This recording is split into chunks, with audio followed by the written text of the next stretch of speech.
और इस वक्त हमारे साथ कांग्रेस प्रवक्ता जीशान हैदर साहब भी जुड़ चुके हैं।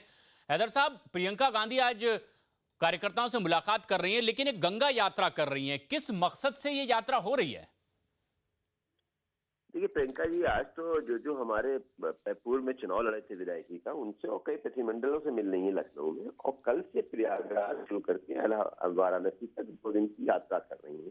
देखिए, जिस तरह से लगातार भारतीय जनता पार्टी के हमारे शीर्ष नेता और प्रधानमंत्री नरेंद्र मोदी का आपको डायलॉग याद होगा कि जब वो पहुंचे थे वाराणसी तो कहा उन्होंने कि मुझे गंगा मैया ने बुलाया है, और किसी ने कहा था कि मैं जल समाधि ले लूंगी इतने दिनों में अगर गंगा मैया साफ नहीं। तो आप देखिएगा जब प्रियंका जी यात्रा करेंगी कितनी आई हुई है और कितना कार्य हुआ है और क्या कहा जा रहा है और क्या दिखाया जा रहा है जनता को, और जो उसके आसपास की कम्युनिटी रहती है उन एरियाज में, उनके साथ किस तरह का बर्ताव हुआ है, वो आज किन हालातों में प्रदेश में रह रहे हैं। हमें लगता है यही सब मुख्य बिंदु रहेंगे जी, जो हम आप लोगों के समक्ष लाना चाहते हैं, जनता के समक्ष। शुक्रिया। लेकिन आज किस तरह की रूपरेखा बनी है प्रियंका गांधी वाड्रा के इस पूरे कार्यक्रम की, बता रहे हैं कांग्रेस नेता प्रमोद तिवारी खुद। तो हम लोगों ने बनाया था उसमें बहुत से परिवर्तन हुए हैं। प्रशासनिक हमें जो अनुमति नहीं मिल पाई है, लेकिन फिर कुल मिला के एक कार्यक्रम है, वो आएंगी स्वराज भवन आनंद भवन अपने पैतृक निवास पर आशीर्वाद लेंगी। पंडित जी, इंदिरा जी, राजीव जी, सबका। और उसके बाद वो जल मार्ग से माँ गंगा के बीच से उसके दोनों तरफ रहने वाले जो गरीब तबके के, साधारण तबके के, निषाद, केवट, मल्लाह, किसान, जो धर्म कर्म से जुड़े लोग हैं या बहुत से लोग हैं, इन सबको लेते हुए, मिलती हुई, उनसे संपर्क करती हुई वो पहुंचेंगी उस शहीद के घर में भी जिसकी शहादत हुई है पुलवामा में। सिरसा घाट भी जाएंगी और पहले दिन का रात्रि विश्राम उनका सीतामढ़ी में है। दूसरे दिन इसी तरीके से जगहों पे होते हुए माँ विंध्यवासिनी होते हुए चुनार में रुकेंगी, और तीसरे दिन 80 घाट, 10 समेत घाट होके लोगों से मिलते हैं बनारस, वाराणसी में, फिर वो उनका प्रस्थान होगा। और प्रमोद तिवारी बता रहे हैं कि किस तरह का कार्यक्रम तय किया गया है। लेकिन अभी क्या ताजा हालात अनुराग लखनऊ में देखे जा रहे हैं? देखिए, प्रियंका गांधी पहुंच गई हैं लखनऊ कांग्रेस दफ्तर।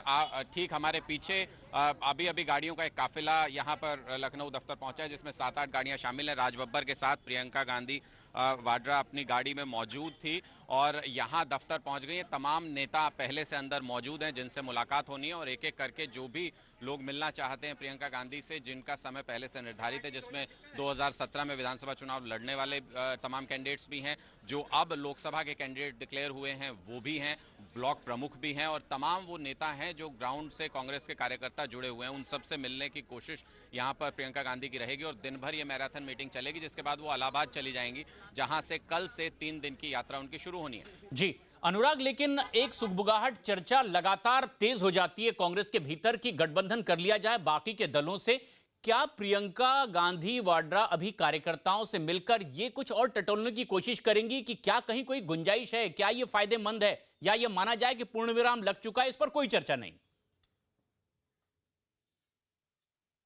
देखिए, मुझे लगता है कि प्रियंका गांधी के पास जो इस वक्त जो मैंडेट है उसमें गठबंधन से ज्यादा कांग्रेस को मजबूत करने की बात है। राहुल गांधी खुद भी ये कह चुके हैं कि वो लोकसभा चुनाव से बहुत ज्यादा उम्मीदें प्रियंका गांधी से नहीं बांधे हुए हैं कि एकदम से जमीन पर कुछ बहुत ज्यादा परिवर्तन आ जाएगा। उन्होंने साफ कहा कि ये अगले विधानसभा चुनाव तक कांग्रेस की जमीन तैयार हो उत्तर प्रदेश में, उसके लिए प्रियंका गांधी को काम सौंपा गया है, और वो इसलिए ग्राउंड लेवल पर वर्कर और नेता तैयार कर रही हैं, और जो छोटी पार्टियां उनसे गठबंधन कर रही हैं ताकि जो वोट बेस है कांग्रेस का वो बढ़ सके।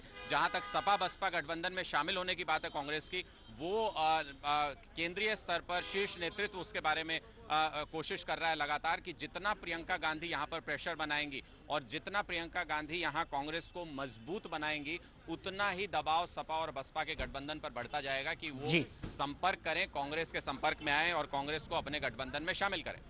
अनिला सिंह बीजेपी नेता भी इस वक्त हमारे साथ फोन लाइन पर जुड़ रही हैं। अनिला जी, ये कहा जा रहा है कि अभी प्रियंका के आते ही उत्साह देखा जा रहा है कांग्रेस के कार्यकर्ताओं में, और जो यात्रा वो कर रही हैं दरअसल ये समझने की भी कोशिश है कि किस तरह से घेरा जाएगा गंगा यात्रा, इसीलिए कि जो वायदा किया गया बीजेपी सरकार की ओर से वो पूरा नहीं किया गया। प्रशांत जी, देखिए, उत्साह कांग्रेस के कार्यकर्ताओं में हो सकता है, परंतु कांग्रेस के कार्यकर्ताओं के उत्साह से वो वोट में तब्दील नहीं हो जाता है। ये इतिहास गवाह है, प्रियंका गांधी के साथ जो राजनीतिक इतिहास जुड़ा हुआ है। दूसरी बात ये है, बहुत अच्छी बात है, प्रियंका गांधी वाड्रा जो है ये यात्रा करेंगी, नाव के द्वारा यात्रा करेंगी। पहले भी एक बार इन्होंने विचार बनाया था पिछले चुनावों में, परंतु जब तक भारतीय जनता पार्टी की सरकार नहीं थी, नदी में इतना पानी ही नहीं हो पाता था कि स्टीमर मूव कर सके। तो एक तरीके से ये हमारा खुद का विज्ञापन कर रहे हैं कि जब से भारतीय जनता पार्टी केंद्र और प्रदेश में आई है, गंगा को अविरल बनाने का निरंतर प्रयास कर रहा है। उनकी नाव अच्छी तरीके से चलेगी। मैं शुभकामना देती हूँ उनको इस यात्रा के लिए, क्योंकि जितनी बार उनको दिखाया जाएगा मीडिया चैनलों में, उतनी ही बार इस देश की जो पब्लिक है, उत्तर प्रदेश की जो जनता है, वो प्रशंसा करेगी जो कार्य भारतीय जनता पार्टी ने गंगा के लिए किया है। अनिला जी, जैसे लेकिन हमें अभी कांग्रेस की राय आपसे इसलिए अलग है क्योंकि वो कह रहे हैं कि इसे ही लेकर तो मुद्दा है कि आखिर गंगा किनारे बसे लोगों की क्या तकलीफें हैं वो बीजेपी अब तक नहीं समझ पाई, उसे ही उजागर करने के लिए, इसीलिए कि उनसे मुलाकात हो, उनकी बात ऊपर तक पहुंचे और आवाज उठाई जाए। प्रियंका ये यात्रा कर रही हैं। जहां जहां वो जाएंगी और ये प्रश्न उठाएंगी कि उन गांवों के लिए क्या किया, वहां पे हमारा भारतीय जनता पार्टी का कोई भी कार्यकर्ता, आप उसके पास चले जाइएगा, या उस गांव का जो ऐसा वोटर हो जो कोई बिल्कुल नॉन बायस्ड हो, उससे पूछ लीजिएगा तो वो बता देगा क्या उसके गांव में शौचालय बना जी। कि नहीं बना, क्या उसको प्रधानमंत्री आवास योजना का लाभ मिला कि नहीं मिला। अगर वो किसान है तो किसान के लिए जो जो सहयोग निधि की कि नहीं की, सॉइल हेल्थ कार्ड बना कि नहीं बना, एमएसपी उसको बढ़ा हुआ मिला कि नहीं मिला, जो बच्चियां हैं हमारी, उनके लिए जो विभिन्न योजनाएं रही हैं उनका उनको लाभ मिल बिल्कुल। रहा है कि नहीं मिल रहा। तो ये आपके उल्टा अपने इनको दावे जवाब हैं अनिला जी, लेकिन इसी का विरोध करते हुए प्रियंका अब यात्रा पर भी निकल रही है। देखना ये क्या कुछ इसमें होता है। शुक्रिया फिलहाल।